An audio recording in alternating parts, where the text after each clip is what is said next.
What's up, Facebook? I'm back home. Domenico 101 MMA in the house, baby. I've been on the road for 3 weeks in a row. Took the podcast on the road. My first guest tonight will be Brad Kohler, UFC veteran. This dude fought for the UFC twice. Back in 1997, he made his UFC debut. I don't even know if Dana White owned the organization that long, but that was 20 years ago. So I'll talk to Brad about that. But Brad's got a big promotion coming, and it's going to Russia, man. It's gender wars. It's man versus woman MMA. A little modified rules for safety, but we're going to talk to Brad all about this event and this promotion he's came up with. Great concept. We have one in New England, not gender wars, but we do have some kind of a grudge match when you get a couple of people ready for a boxing match who've never fought in a ring before. Gives them a chance to feel that what a fight is really like, and they can take care of their grudge.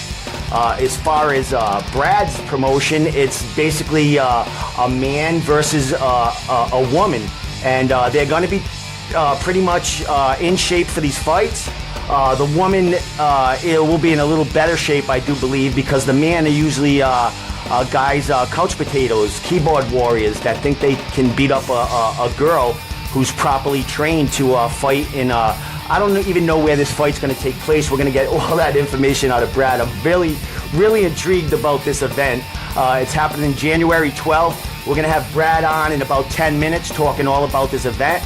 He's been on the social media circuit trying to get the word out. This card does have I think it definitely has a co-main event, and he'll talk all about them, the dudes on the co-main event, because one of them is a UFC veteran himself, heading to Russia to co-headline this card that Brad's put together. It's going to be available on a cable network. I'm not sure what it is yet, but we're going to talk about that. And I might have that available to purchase this one-of-a-kind event. We're going to talk to Brad about that, maybe have the link up on my page where you can actually buy the fight and check out what's going on, because I'm intrigued. I'm definitely going to watch it. Brad, I got a lot of fans on here, new MMA fans. I got a lot of old fans. Why don't you give a little background? You fought for the UFC twice back in 1997, basically 20 years ago. Why don't you give a little background about yourself and where we are today with your career and what you're doing?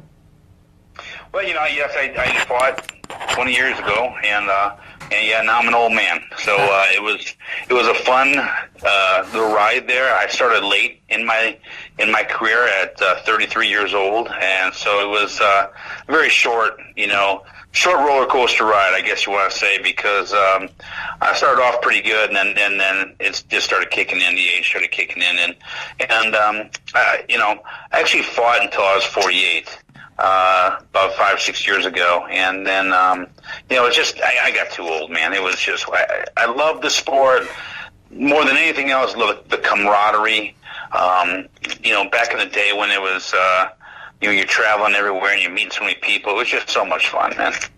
Yeah, I can imagine. I mean, it was a whole new world. You guys were the fathers of basically MMA. People really didn't know. What's that? Human cockfighters. Yeah, like the first. I mean, what were you on? What was the first event? UFC 15? Was it 15?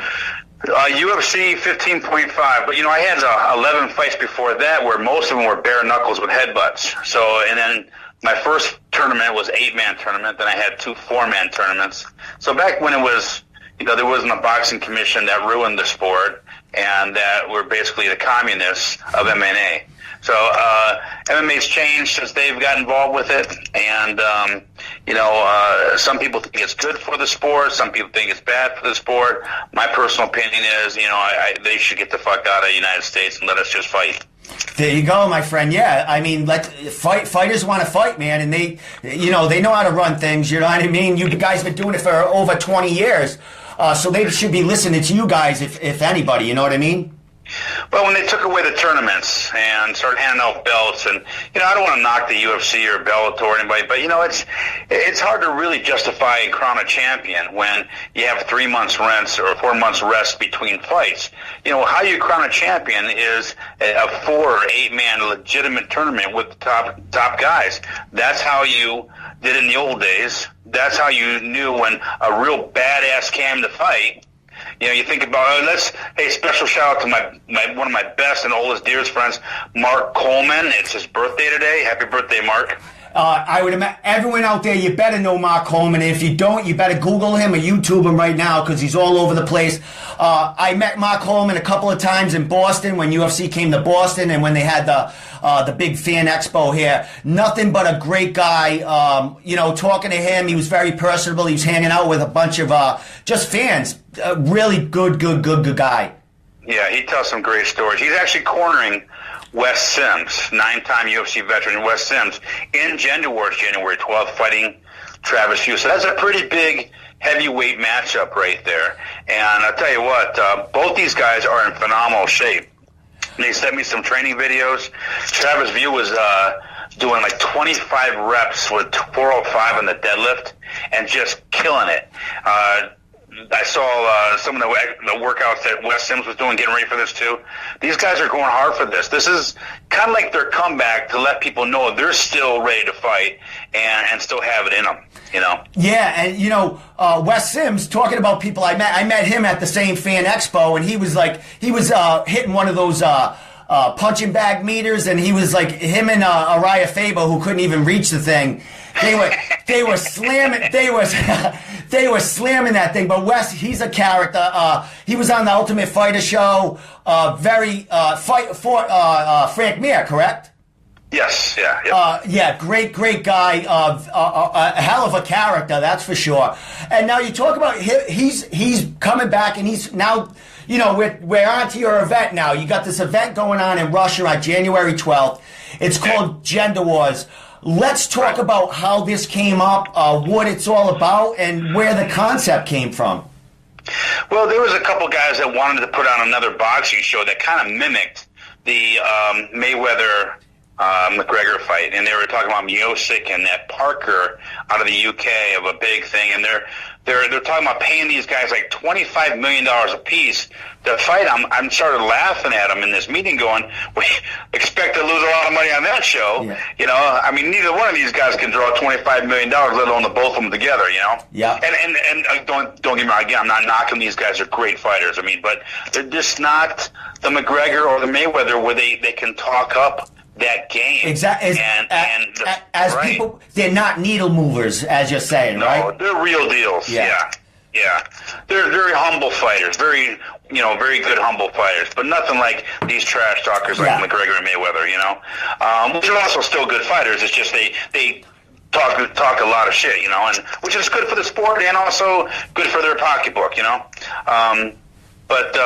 So I'm like, there's a lot of up and coming man versus woman fights coming out there that look to get a lot of traction on social media. If you look at these things, they're getting hundreds and thousands of views, and nobody's getting paid.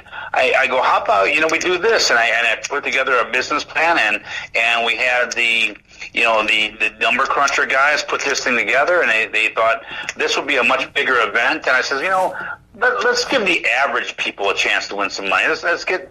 So that's how this guy goes. It's like whether it's a good idea or not, you kind of live by the sword or die by it, right? Exactly. So I said, okay. So the concept, like you're not getting basically people that you're not getting pro fighters or AMI fighters. You're getting people that are maybe athletes but never fought. Well, if you watch like American Ninja Warriors, you watch like Fear Factor, you watch remember Bully Beatdown, things like that had that good traction and a great following. Mayhem Miller, man, and we've been trying to reach him, man, to get him. He's probably in jail. No. Well, he actually is. We found that out. That's why we can't get a hold of him. But here's another crazy fun guy that would bring a lot of different craziness to the show that I would love to hear. Definitely. So the concept was like, hey, I don't want to do the same old. I want to do some, I love the UFC guys. I want to bring in regular fighters too that have, not have been in the UFC or Bellator. So I've been talking to a lot of the guys, that are fighting in our next card, and we're going to do either a 4 or an 8-man heavyweight tournament with an alternate bout. We got Phil Baroni signing to the next show for a possible fight with Shannon Rich or maybe someone else. We're not sure. And but Phil's on the show in March, and dude, I tell you what, I think we do like almost like a game show. Get these UFC fighters on the show paid. Get a couple guys that want to win some money as far as trying to fight a real fighter. Like we got Shannon Rich fighting the average Joe right now for a possible win of $50,000. The gender wars, the male versus female. We have $1 million purse out there, and there's many reasons why we did that. Number one, we want to, again, turn this into some kind of a regular show that we have a network television program that wants to back this. So this is our pilot show, okay? So if this is, successful as we think it's going to be, we're going to do this on a regular basis. And we actually give the female 8 to 9 weeks of training with a professional MMA coach. So Tess Burrell, our female, who I'll tell you what, I don't know if you ever watched Van Helsing, the series. Oh, yeah. She looks just like Van Helsing in this show. Now, where is she from, and how did she get involved in being the Gender Wars main event?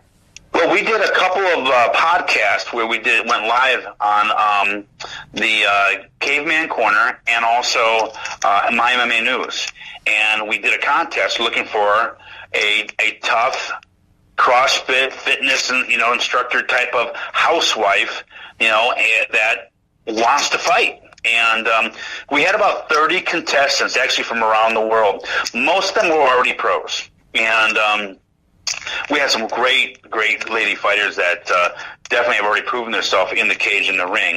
But I wanted something different, and I wanted someone who, what would you do to try to win $1 million? Would you take a leave of absence from your job for 2 months to dedicate yourself for a chance to win $1 million? So we paid her for her to take off work, and we paid the coach to train her full time. Then we went and looked for a contestant to fight her, which is the average Joe. We looked for that, that frisbee golf kind of guy. Keyboard warriors included? Sort of that, but more of a guy who is actually in shape that won't have a heart attack, almost like that Kimbo Slice Baba 5,000 deal. Yeah, you don't want to you don't want to sell the fight and the guy to die in training camp. He had to pass a physical, so we put him through a little physical and a stress test, make sure he's okay, blood test and all that stuff. So he was cleared, but honestly, he has never fought before, barely has ever trained before. He's actually pretty well built. He's like one of those potheads that have a body kind of thing. Okay, but he's about 5'4", 145 pounds, and just thinks he's a rapper, So is like, did he got in contact with you because he heard you were having a woman, and he got in contact with you because he wanted to fight a woman, and he's going to make money. He's going to make money. Over 200 guys called. We had over 200 applicants send in videos and their bios to us wanting to fight the woman. No shit. And they didn't did you go looking for the woman before you thought you had to find the woman first, and then that's when you look for the man after? Well, we had to match up the right, height and weight and experience kind of thing, and then then modify the rules again to actually try to have somewhat of a level playing field, And so you're going to get the, kickboxing from the feet with closed fists and MMA gloves, and then basically your catch from the guy on the bottom. So he can throw close-handed strikes from the top, but open-handed on the bottom, and she is all out, balls to the wall. Everything goes but headbutts. So she's training for every type of ammunition she can throw at this guy. Where is it going to be taking place? In a cage, a ring, a mat? How's it going to be set? I think that the cage, not so much the ring, creates an advantage for some fighters, but some fighters use the cage to their advantage sometimes as stalling tactics. I'm using an open mat with a boundaries like wrestling. So if you are on the ground, wrestling on the ground, whether it's the UFC fighters, Shannon Rich, or our Gender Wars fight, if they are grappling out of bounds and go out of bounds, we bring them right back to the center, stop the clock, bring them back to the center, and restart the fight for more action. So they lose their position if they go out of bounds. I see what you mean. This way, if they were up against the cage, well, there's no out of bounds. They can just sit there and kill the clock. Exactly. Now, is the other fights set up the same way? Like Wes's fights the same way? Absolutely. Okay. This one is, the only one that's not set up the same way is Shannon Rich versus Jerry Myers. That has a no time limit on it. It could be a 10, 15-minute bout, which, of course, Shannon's in pretty good shape. I'm sure he can go at least 10, 15 minutes, but again, this is where somebody actually finds out just how tough MMA is. What drowning feels like. Right? What drowning feels like, right? Right. Welcome to this world, you know. And again, he gets a small purse to show up and take a beating, even a bigger one if he wins. Now, this fight's happening January 12th, so you've already have things in motion. You already have the people they've been training. When are you heading to Russia, and what's left to do as far as this fight? Just promoting it? How many fights are on the card, and where are you going after we get off the phone from here? What's left to do? Wednesday night on the 10th, everybody meets here in Minneapolis. You have handlers on the people that aren't pros, so basically they're going to be showing up, whether they're conscious or not. So we all meet here. We leave at 4 a.m. Thursday morning for a 13.5-hour flight straight to St. Petersburg. And then there is where we go to the warehouse. Basically, we check into the hotel. They get about a 2-hour sleep. And we fight Friday night. Wait. So now, where is the event? Is it in like a secluded place? How is that? You know what I mean? It's secluded. It's a warehouse. It's actually a old hangar that we're turning into. A corner of it is a MMA school that we're turning into our little event. So it's a hangar at an airport. Okay, and basically. We turn a corner of it into like a MMA room where there's pads on the wall and on the floor. Kind of like if you remember the old Hook and Shoot, Jeff Osborne show, which I fought on. It was a corner of a room with mats on the floor, and you had about maybe 50 people that could get in there, okay? And it was bare knuckles, headbutts back then. There was no time limits. So that's what it's like. And then basically we're going to be filming live on InPlayer, which you can go to. I think we're going to have it on yours. Are we going to have it on yours? Yeah, well, I did talk to my guy today, and we're going to talk to you about that and have. He's going to figure out how to get that link set up on my WordPress, and then we'll share and promote it. And that's why I'm having you on the show. I want to get it out there because I'm interested in it because I did talk to you a little bit today, and we have something not gender wars, but we do have kind of a brawl for it all where we get two people that really never been in a boxing ring. They get trained for a little while, like 4 or 5 weeks, and then they duke it out in basically a grudge match. So I'm intrigued. This is, like you said, the Bully Beatdown years ago. I think even a major TV network had actresses fighting singers or something like that. Men against women. Yeah. Wasn't like politicians like Mistress, one of the contestants, I think, boxing somebody. Hello. Yeah, there you are. Oh, all right. Did you get that when I talked about that show that was on NBC or something? Yes. And see, like I said, I'm not reinventing any wheel here. The thing is it's hard for me to even watch these fights anymore. It's almost predictable who's going to win. You see what camp they come out of and say, well, they train with 5 of the world champions. Of course, this guy's got the upper hand. So for me, I just want to do something different, not only for myself, but for the fans that are interested in entertainment as well. If you like Saturday Night Live, we're having some fun skits on here too to kind of break up we want something different. Yeah. I mean, from what I hear, Trump and Putin are going to be there, so we got a little VIP section for them. Oh, is that right? That's right. Okay. All right. And I'm not going to say too much more, but a president of a certain fight network that's very large that that household name will also be there. So you may want to tune in on some funny skits we're going to be doing on top of some really cool fights. And again, I don't know what to expect.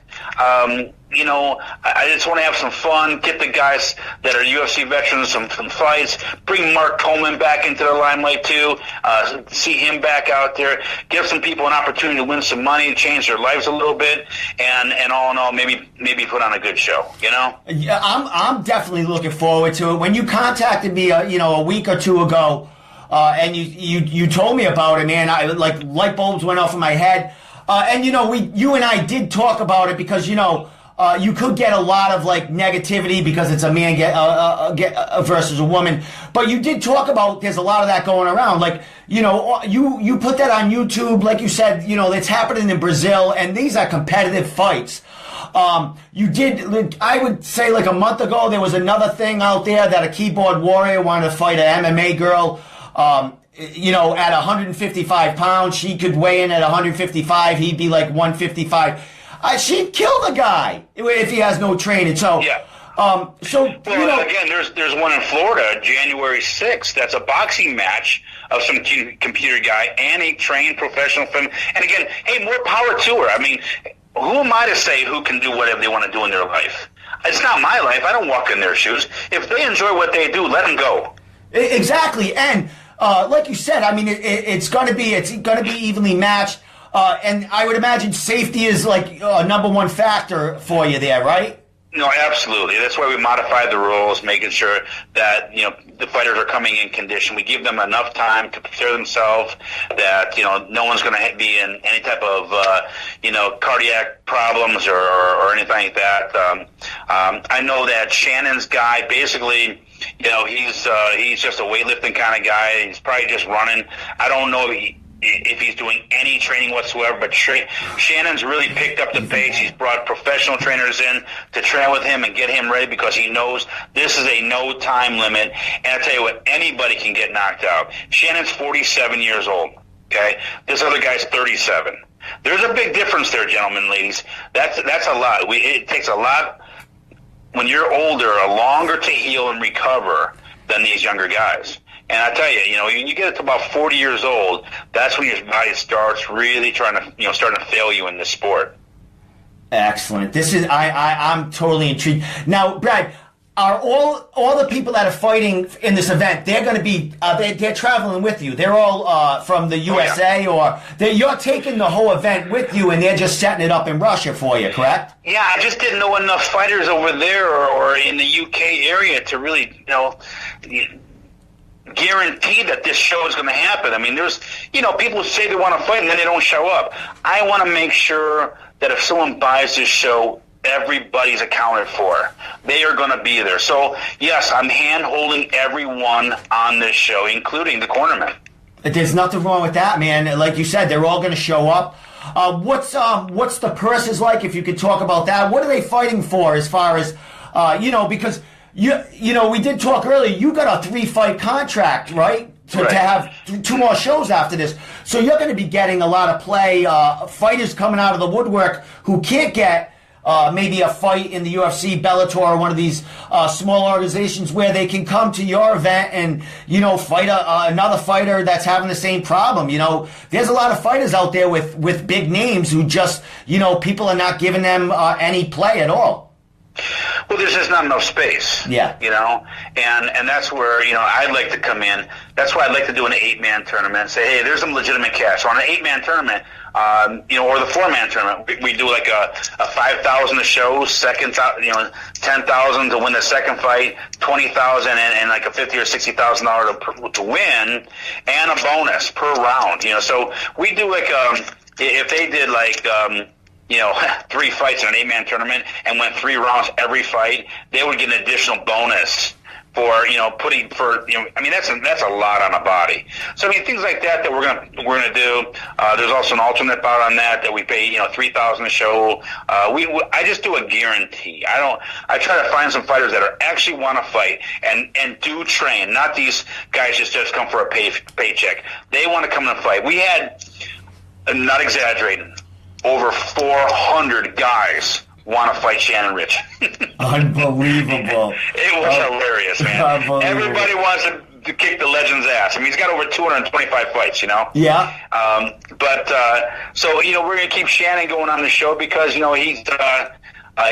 really good for the show. He talks up like he's a worker. Yeah. He's a hustler. He puts on a great show. He's an entertainer. And you know what? He brings that, everybody wants to kick Shannon Rich's ass. He's the greatest guy. Yeah. But you know what? He brings that attention. Yeah. That's like, so we're going to give people a chance to fight for a chance to fight Shannon Rich also. So we're got a couple guys coming in, and the winner gets to fight Shannon Rich. And I think what we're going to do, we have a guy, Kobe Ortiz, that is actually we're getting his contract ready right now to fight Phil Baroni and at the 200-pound mark.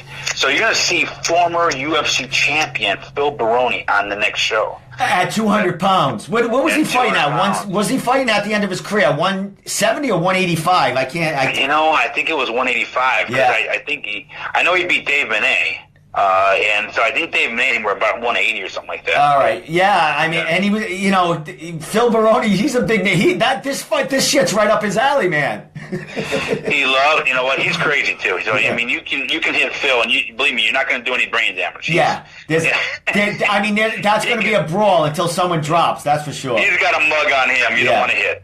Now, Brad, how did this? As far as this, you have investors that How did you get in this position to host this event, to be like the spokesman for it, to get it rolling? Like, I know you're successful. You're doing a lot of things. You're inventing punching bags and stuff like that too, right? Yeah, my regular business is it's called Combo Hitter, and it's a punching machine that you can buy online. It's on Rogue Fitness, MMA Warehouse. We're all over the world. I'm on 20 websites worldwide, and one of my partners actually came to me and says, we're doing this thing and we want to do this, and I'm like going, yeah, that's going to lose money. If you're partners with these guys on that show, good luck with that. So he kind of broke away and says, how much would it cost me to do 3 great shows? And, can we do it on pay-per-view? Can we do it this? I have these connections. And I also, me personally, have a lot of networking connections around the world. Mm-hmm. And it's been, even though I wasn't one of the UFC champions, I was very fortunate to meet a lot of great people. And, so we talked about this, put a plan together. He put up $5 million for 3 shows, and I said we have to have a draw. And the only draw, no one, $100,000, whoop-de-doo. Will a girl go out there and fight a guy for $100,000? Yeah, they'll go, I'll think about it. Maybe I'll wait. How about $1 million? And he goes, you really think so? I go, are you kidding? You know what fucking people will do for $1 million in one night, right? Now that's going to be, it's going to be $1 million for what's going on? Where's the $1 million come in? Well, this guy owns a couple of the largest websites throughout the Ukraine and Europe. And, okay. Yeah. All right, so that's why this is being done in Russia and overseas like that. So this is his background and it's his facilities. All right, and then also it's actually his Learjet where he parks his Learjet. So the other locations for the next shows are possibly Egypt and Cyprus, which is, I had to look this country up. I had no idea where the hell Cyprus was, and it's a beautiful little country by Turkey out there by the Mediterranean. It's just beautiful. So, I mean, so we're looking to have some fun, do some traveling, get people to see the world, and kind of like what I used to do. I got to see the world for free. Exactly, man. What's better than that? And, make some money, and you know what? We got these huge organizations, UFC, Bellator. Well, Bellator is not too bad, but the UFC's raping these fighters blind, paying them. They could travel to Cyprus and make some money. Not killing themselves for 6 months. You know what I mean? To jump into a cage. Hey, the old UFC, the new UFC, there's not much change other than the social media is more mainstream, and they've legalized it. But I tell you what, I don't know if you remember my knockout punch in UFC 22, but I never got paid for that. Those guys fucked me over because I got an 8-fight contract with Rings Japan, and they said if I went with Rings Japan, they would. I asked them, I said, we'll give you one fight for $3,000. I go, fuck me. I go, I'm ranked 10th in the world. I go, I just had a fucking knockout punch. Give me at least 2 fights. They would not give me a contract. Now, did Dana own the organization then? No. I'm not blaming these guys, but there's stuff like this going on all the time. I don't really know their business ethics, but all I know is this. They sold the business for $4 billion, and right now, they're showing a loss for the year. So, their new business partners, I don't know what to say as far as how their new plans are for 2018, but it's a little scary to think that maybe possibly, and a good chance that Congress might not let the UFC be around in 2 years. Yeah, that's kind of scary to think that these fighters are going to be out of a job. Yeah, and you know what? The UFC doesn't care right now. They're just, they're just making as much or doing whatever they can to grow or suck more money out of people. And like you said, it's run by basically kind of Hollywood, because that's the way it's looking. Ever since the new owners took over, it looks more and more like a National Enquirer MMA magazine. Well, yeah, I think they lost some sponsorship already and things, but you have some guys that have big money, and they're in an industry they have no knowledge about.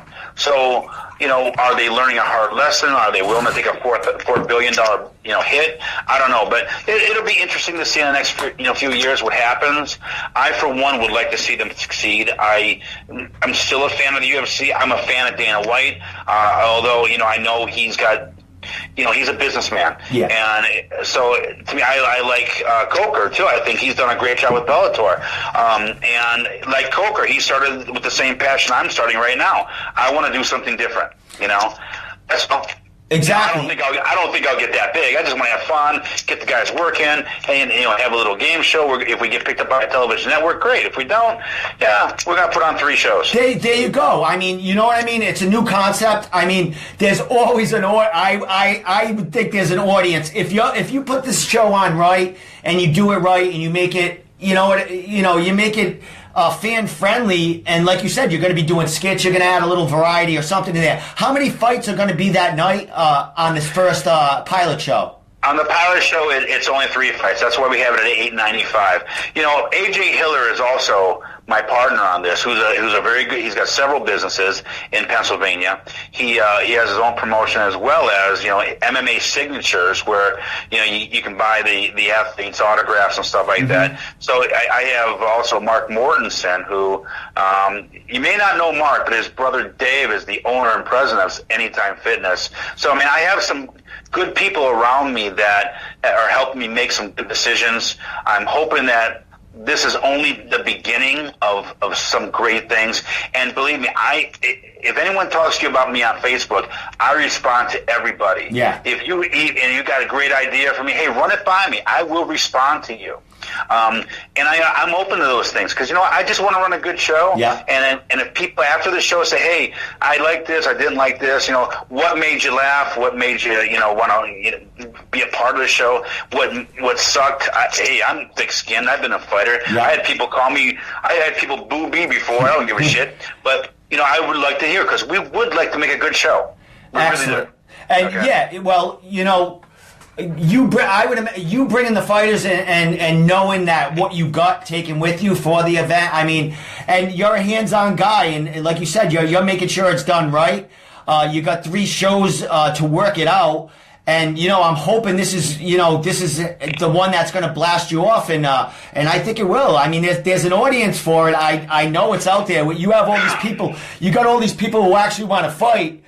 You multiply that by thousands, and you got an audience right there who watch these people fight.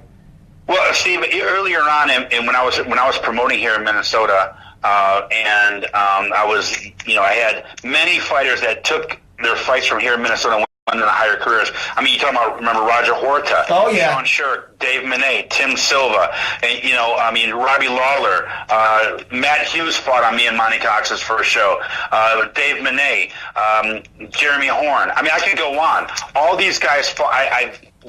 They've been on my shows. I know how to deal with the top fighters. I know how to promote them.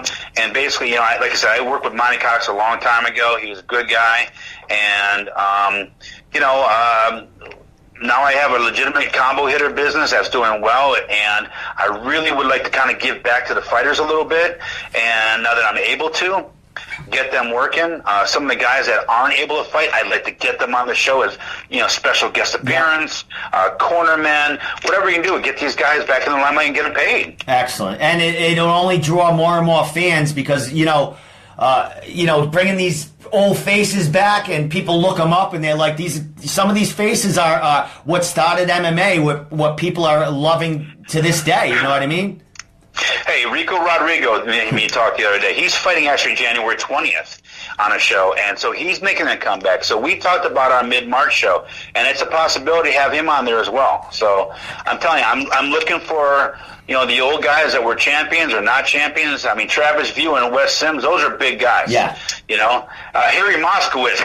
Remember Harry Moskowitz? He wants to fight, So you have nonstop competitors, and I mean that's what's going to make the show go. And you can always, with the concept, there's always, like you said, you got all these women that are calling in and want to fight. You're always going to get that, that gender war fight to headline it. Is that your goal? Is to always have that gender fight as the headliner? Well, it's the curiosity that killed the cat kind of thing. You want to have. I mean, everybody in the world was talking about Mayweather and McGregor, but everybody knew Mayweather would. I mean, they were talking, but they knew. Yeah. I mean, but this isn't something Yeah. I mean, you get a tough chick. You ask any cop out there, who would they rather arrest? A crazy woman or a crazy guy? And they'll say, the woman trying to fight back, it's they have adrenaline. I mean, look at the girls in the UFC fighting. There's more action in those fights than 90% of the guys. I think women have a higher tolerance for pain too, so they can. You know what? They're born with a mean streak, man. Yeah. Hey Brad, the show's 3 weeks. What? 3 weeks from about 3 weeks away, correct? Yeah. 3 weeks from this Friday. Yeah. I'd love to have the woman on sometime. I'll interview her about before maybe after Christmas, a week before you guys are taking off. I can get a word with her and get her take on this whole thing. You know what I mean? Well, I'll tell you what, she's actually absolutely charming. Her husband's so cool. Yeah. Her kids are cool. She's actually the all-American Jane, and she's a she's one of those fitness party girls that just loves life and loves everybody, but she's tough as nails. And I'd love to introduce you guys and get her on the show. I think she would love it. Excellent. And you know what? I did watch her on your like page on Facebook. If you want to give I'm going to let you shout all that out at the end. But okay. I watched some of the. I watched a couple of her interviews. You had a couple of guys on. I think maybe her opponent was on there too. So for people out there, Brad's going to give the Facebook page and all the ways to get to contact him and just check out the pages and whatever promotional stuff he has on this event. But I did watch it, and it's intriguing and it's good stuff, man. I wish you well. It's a new promotion for you. So here's the ground floor, brother, and I'm glad to I can help you along, help you boost you boost the promotion. We got to get you to one of these and be one of our commentators. Yeah, well, you know what? Maybe on the third one. I've never been overseas, so I'll I got a passport. I'll jump on that Learjet with you. Well, that sounds good. I tell you, yeah, you can see all the information at Gender Wars MMA at Facebook or Instagram. So it's Gender Wars MMA. And check it out. We have a lot of videos. We have a lot of posts. And you know what? We got a lot of smash talking between Jerry and Shannon Rich. And let's see, Tess is on there. Travis and Wes Sims were posted today. So I mean, it's all coming together. It's a lot of fun, and we're starting to get some traction. I just hope everybody enjoys the show that does watch it. Excellent. Hey, man, you and your family have a great holiday. All right, my man.